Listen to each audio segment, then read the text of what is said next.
So I was just doing my little like see you next Tuesday class, and this week normally it's fun, but like this week was like really depressing because we were talking about like the rise of conservatism in the 1970s, specifically around like anti-choice laws and things like that. And it was literally like, it was so informative, and it's so important to talk about these things, but it was just so fucking depressing. And then one of the things we were talking about that we're going to talk about next week, because next week we're talking about Waffle House, and I was like, Waffle House will be like a much less serious topic, but because y'all know me, everything serious as a sociologist. And one thing that a lot of the people watching did not know is that Waffle House basically uses like a visual system to indicate orders. So like they have the plate, and then the placement, I don't know exactly how it works, but the placement of the jelly and like the butter and things like that, the waitress places it on the plate, and then the line cook sees where it is, and that's what tells them what to make.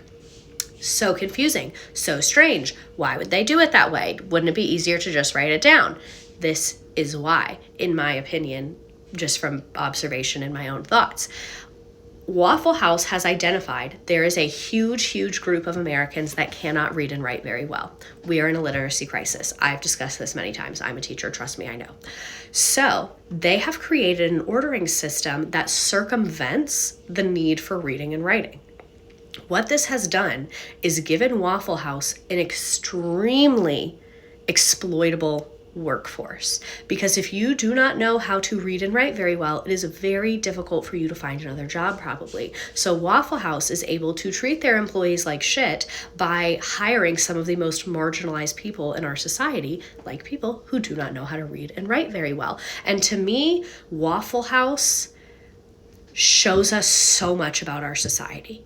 So much of American culture and values and norms and problems are visible inside of Waffle House. Like, I really truly believe Waffle House needs to be studied. And aside from all the things I just talked about, there's also like, they're super old, their founding is kind of interesting, their fucking like weather shit, they can stay open, like no power, no problem, apparently. So yeah, lots to discuss with Waffle House. And like I said, my little class, see you next Tuesday, naturally is every Tuesday. And everyone thinks there's a paywall. There's no fucking paywall, you guys.